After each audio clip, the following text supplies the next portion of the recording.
বকুলতলা গ্রামে তখন তীব্র তাপদাহ, রোদ প্রখর ছিল। এই গ্রামে করিম নামে এক দরিদ্র লোক বাস করত। করিমের পরিবার গরমে খুবই কষ্ট পেত। তাদের কাছে সেই মারাত্মক তাপ থেকে সম্পূর্ণ মুক্তি দেওয়ার মতো কোনো উপায় ছিল না। একই গ্রামে একজন ধনী ব্যবসায়ী থাকতেন, যিনি খুবই লোভী এবং ধূর্ত ছিলেন। একদিন ব্যবসায়ী তার ব্যবসার জন্য শহরে যাচ্ছিলেন।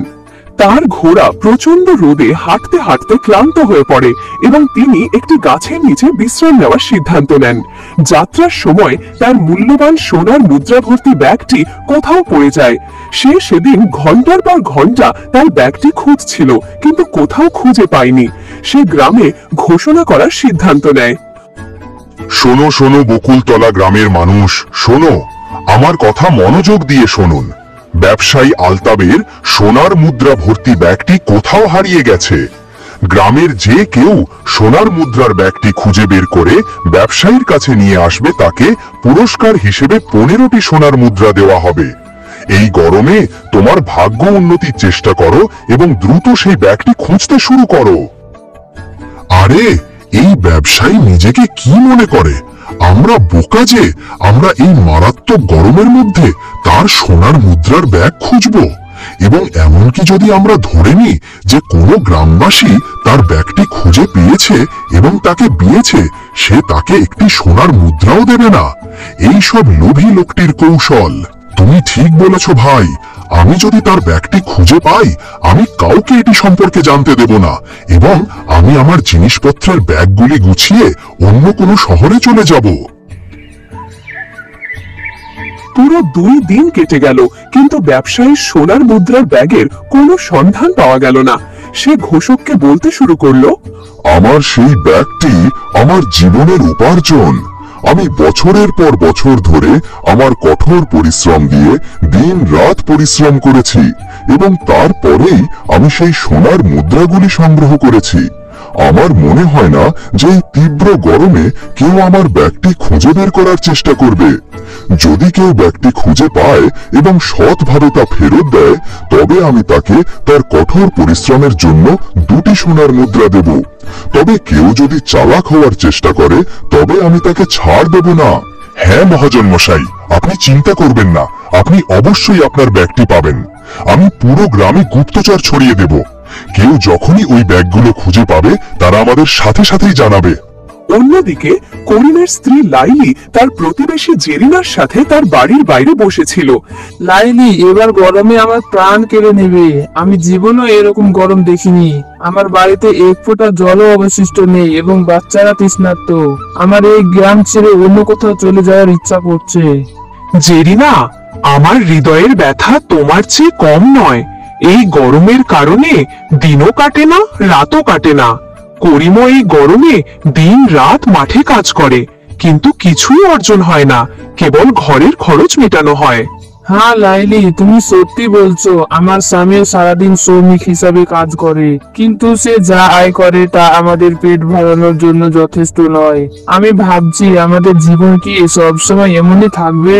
আমি জানি না কবে আমি সেই দিনটি দেখতে পাবো যখন আমাদের ঘরে সব আরাম আয়েশ থাকবে। ঠিক আছে লাইলি দিদি, আমি চলে যাচ্ছি। সে নিশ্চয় মাঠে থেকে চলে এসেছে। জেরিনা লাইলির বাড়ি ছেড়ে চলে যায়। ঠিক তখনই করিম আসে। লাইলি তার স্বামীকে বলে, এই গরম আমার ধৈর্যের বাঁধ ভেঙে দিয়েছে। প্রতিদিন এই গরমে তোমাকে মাঠে পড়তে দেখে আমার হৃদয় ভেঙে যায়। তোমার পরিশ্রম থেকে আমি মাত্র দিন টাইম ঠিক মতো ভাত খেতে পারি না। তুমি কেন তোমার মজুরি বাড়াও না? তুমি ঠিক বলেছ লাইলি, আজ থেকে আমার মজুরি বাড়াবো। আমাদের একদিনের কাজের জন্য অন্তত এত টাকা পাওয়া উচিত, যাতে আমরা একটা দিন ভালোভাবে কাটাতে পারি। তারা দুজনেই একে অপরের সাথে কথা বলছিল। এমন সময় গ্রামের জমিদার করিমের বাড়িতে এসে করিমকে বলে, করিম, জমিতে পানির খুব প্রয়োজন। এই গরমে সবকিছু শুকিয়ে গেছে। তুমি পুকুর থেকে পানি এনে আমার ক্ষেতে সেচ দাও। আমি কয়েকদিনের জন্য বাইরে যাচ্ছি। আমি যখন ফিরে আসব, তখন কাজটা সেরে ফেলো। জমিদার মশাই, আমি আপনার কাজটা করে দেব, কিন্তু এই গরমে পুকুর থেকে পানি আনা সহজ নয়। রোদে আমার শরীর পুড়ে যাচ্ছে, আর যখন আমি পুকুরে পৌঁছাবো তখন প্রায় আমার জীবনটা যাওয়ার মতো অবস্থা। সেই জন্য জমিদার সাহেব, আমি এখন আমার মজুরি বাড়িয়ে দিয়েছি।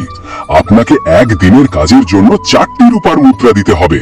আমার পরিবারকে যাতে আর না খেয়ে ঘুমাতে না হয়, এটা আমার কঠোর পরিশ্রমের প্রাপ্যাধিকার। 4টি রূপার মুদ্রা, এটা কেমন রসিকতা! করিম, তুমি কি পাগল হয়ে গেছো করিম? তোমার কি মন ঘাসে চড়তে গেছে যে তুমি একদিনে দ্বিগুণ মজুরি চাচ্ছ? গ্রামের অনেক মানুষ কাজ করতে প্রস্তুত। আমি ভেবেছিলাম তুমি পরিশ্রমী এবং সৎ, কিন্তু তুমি লোভী হয়ে গেছো। কেউ তোমাকে একদিনের মজুরির জন্য 4টি রূপার মুদ্রা দেবে না। তুমি ক্ষুধায় মারা যাবে। জমিদার তিরস্কার করে চলে যায়। করিম দুঃখের সাথে লাইলিকে বলে, क्या क्या हमें 3 नंबर चुनने होते हैं, ठीक है। मान के चलिए 3 नंबर चुने, अगर इसमें पहला नंबर भी हमारा मैच कर जाता है, जो रिजल्ट खुला है वो नंबर, तो हमें 100 रुपए मिलते हैं। 2 नंबर यहाँ पर हमारी मैच कर जाती है तो हमें 1000 रुपए मिलते हैं। अगर 3 हो, जैसे 864 में चुना, 864 रिजल्ट। লাইলিকে বলে, লাইলি, তুমি কি এই গরমে আমাদের ঘাম ঝরাতে দেখেছো? তাদের কাছে আমাদের পরিশ্রম পানির চেয়েও সস্তা। আমার পরিশ্রমের দাম শুনে জমিদার রেগে গেল। আমি দিন রাত পরিশ্রম করি, তবুও আমার পরিশ্রমের কোনো মূল্য নেই। মাঝে মাঝে আমার মনে হয় যে এই গ্রামে আমার সততাই আমার সবচেয়ে বড় দুর্বলতা। করিম, তোমার সততা দুর্বলতা নয়, এটা তোমার শক্তি। এই গরমে তোমার অবস্থা দেখে আমার হৃদয় ভেঙে যায়। তুমি মোটেও চিন্তা করো না, আমি তোমার সাথে আছি। লাইলি, তোমার সমর্থনই আমার সমর্থন। এখন থেকে আমি কারো কাছে 4টি রূপার মুদ্রার কম মজুরি নেব না।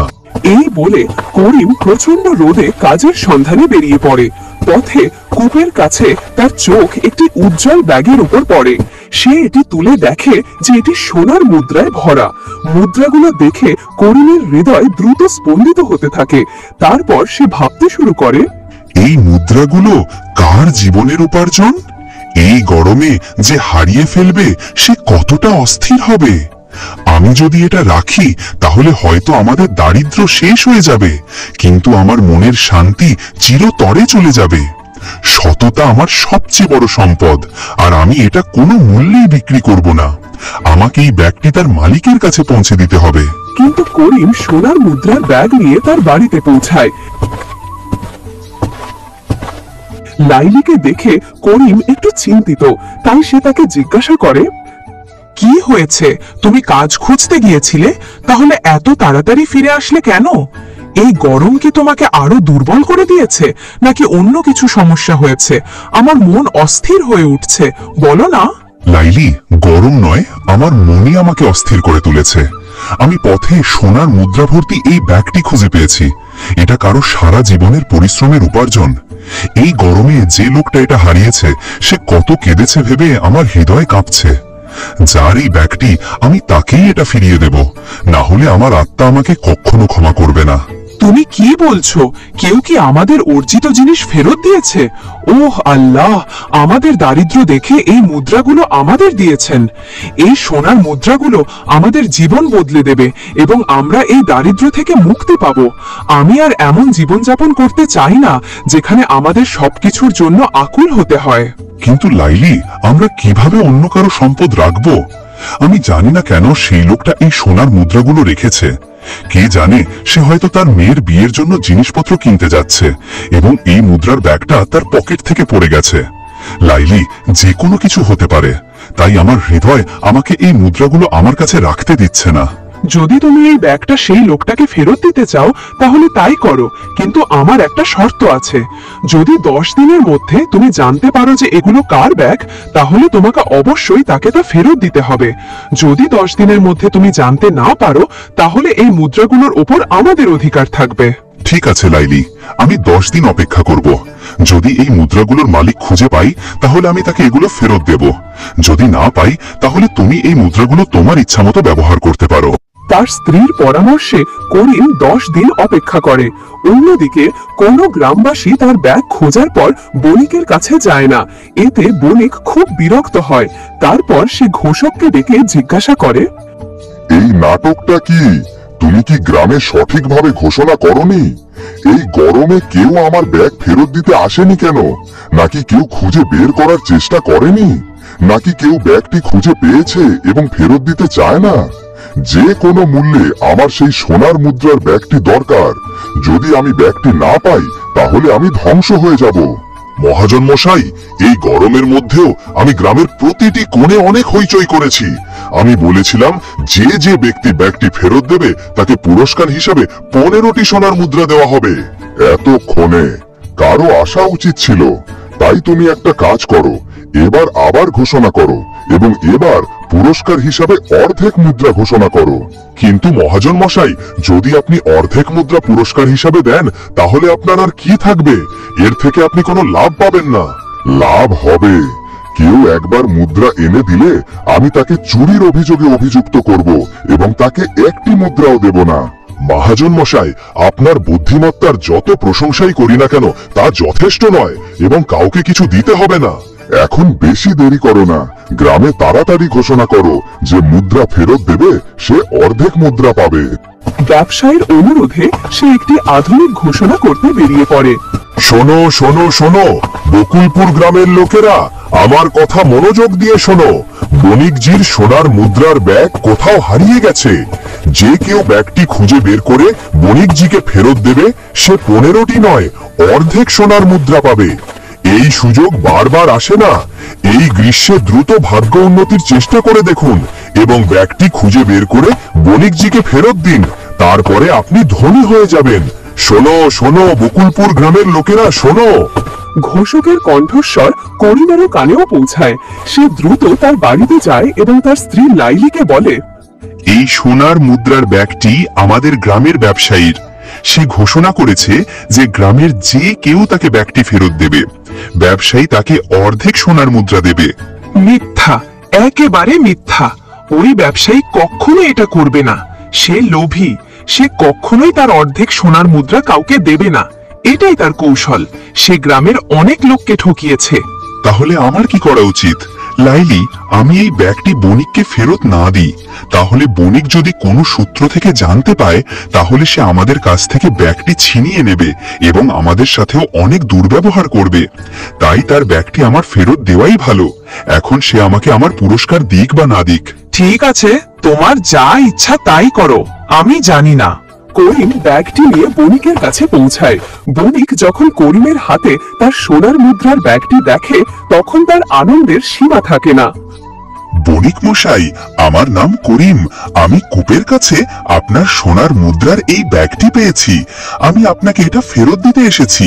এই নেন আপনার সোনার মুদ্রা। বিশ্বাস করো, আমি মেনে নিয়েছিলাম যে এখন আমি আমার ব্যাগটি পাবো না এবং আমি ধ্বংস হয়ে যাব। কিন্তু আমার ব্যাগটি ফিরিয়ে দিয়ে তুমি আমার ব্যবসা বাঁচিয়েছো। আগামীকাল আমার ব্যবসার জিনিসপত্র আসবে। বণিক যখন এই কথা বলছিল তখন সে ভাবল যে এখন করিম আমার কাছে থেকে তার পুরস্কার চাইবে, কিন্তু আমি তাকে এমন শিক্ষা দেব যে সে তার পুরস্কার চাইতে ভুলে যাবে। এই ভেবে বণিক সোনার মুদ্রা গুনতে শুরু করে। তারপর সে করিমকে বলে, ব্যাগে 200টি সোনার মুদ্রা ছিল, কিন্তু এখন মাত্র 100টি মুদ্রা আছে। আমার মনে হয় তুমি আগে তোমার পুরস্কার বের করেছো। আচ্ছা, যা করেছে তা ভালোই হয়েছে। যাই হোক না কেন, আমাকে তোমাকে তোমার পুরস্কার দিতেই হইতো। বণিকের কাছ থেকে এই কথা শুনে করিম ঘাবড়ে যায় এবং সে বণিককে জিজ্ঞাসা করে, আপনি কি বলছেন বণিক মশাই? এই ব্যাগে 200টি নয় 100টি সোনার মুদ্রা ছিল। যখন আমি ব্যাগটি পেলাম তখন আমি নিজের হাতে মুদ্রাগুলি গুনলাম। তুমি কি বলতে চাইছো যে আমি মিথ্যা বলছি এবং আমি তোমার পুরস্কার ফেরত দিতে চাই না? না বণিক মশাই, এমন কথা না। তাহলে কি কথা? নাকি তুমি আমার সাথে চালাকি করে আমার কাছ থেকে দ্বিগুণ পুরস্কার নিতে চাও? বণিক মশাই, আপনি কি বলছেন? আমি এই ব্যাগ থেকে একটি মুদ্রাও বের করিনি। যদি আমি চোর হতাম তাহলে আমি কেন আপনাকে এই ব্যাগটি ফেরত দিতে আসতাম? এই গরমে আমি আমার জীবনের ঝুঁকি নিয়ে আপনাকে এই ব্যাগটি ফিরিয়ে দিয়েছি। আমি এই গ্রামের একজন বিখ্যাত বণিক এবং তুমি ইচ্ছাকৃতভাবে আমাকে অপমান করার চেষ্টা করছো। এখন আমি রাজার কাছে তোমার বিরুদ্ধে অভিযোগ করব। আমাদের দুজনের সমস্যার সমাধান কেবল রাজাই করতে পারেন। আমি মিথ্যা বলছি নাকি তুমি? বণিক করিমকে রাজার দরবারে নিয়ে যায় এবং রাজা বলেন, মহারাজ, আমার সোনার মুদ্রা ভর্তি ব্যাগটি হারিয়ে গেছে। সেই ব্যাগে 200টি সোনার মুদ্রা ছিল। আমি ঘোষণা করেছিলাম যে কেউ ব্যাগটি খুঁজে পাবে এবং ফিরিয়ে দেবে তাকে পুরস্কার হিসাবে সোনার মুদ্রা দেওয়া হবে। করিম আমাকে সেই ব্যাগটি ফিরিয়ে দিয়েছিল, কিন্তু যখন সে ব্যাগটি আমাকে ফিরিয়ে দেয় তখন তাতে মাত্র 100টি সোনার মুদ্রা ছিল এবং করিম বলে যে যখন সে ব্যাগটি খুঁজে পায় তখন তাতে মাত্র 100টি সোনার মুদ্রা ছিল।